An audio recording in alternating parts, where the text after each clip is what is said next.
今日我哋嚟到壽臣山地段，喺壽山村道28號晉園呢度，成個屋苑咧就有10萬尺地度啦。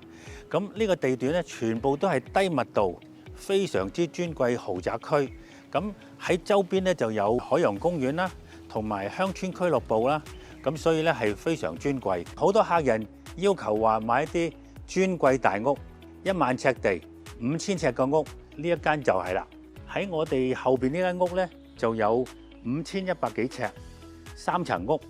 呢個空間咧就有3500尺。喺呢個範圍裏邊咧，你見到啦，高牆、車閘、人閘。咁我哋而家咧就入到嚟呢個客廳嘅地方。客廳咧有大概700至800尺度啦，方正實用，冇柱位，窗位又多，明亮開揚。咁我哋而家嚟到係間屋裏邊嘅飯廳，飯廳嘅設計咧同埋裝修咧都係法國宮廷式裝修。咁啊吊燈啦，咁啊有張圓台就坐大概10個人度啦，亦都有大面積嘅窗，光亮嘅。咁所以都係好舒服嘅。我哋而家帶大家咧由飯廳咁啊行去廚房。咁啊廚房咧其實係相對地係大嘅，因為好多空間。業主喺度做咗一個 island 咧，就唔需要專登行去飯廳咁樣。喺呢度煮完嘢放低喺度食，非常之簡單又舒適。我哋落嚟下邊呢一層係花園。咁呢個花園平台咧有大概3500尺，接去嗰邊咧就做咗一個泳池。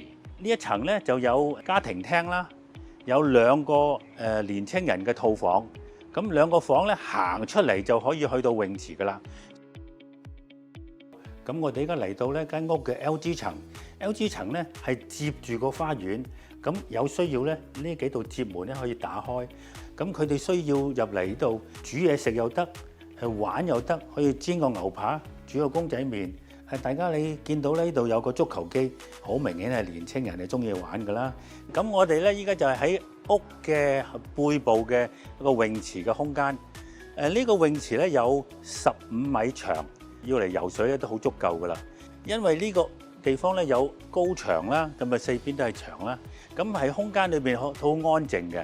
喺後邊咧就係海洋公園個海馬啦。咁仲有嗰邊咧就係鄉村俱樂部啦，所以呢度係既方便，亦都係尊貴。記得點讚關注哦。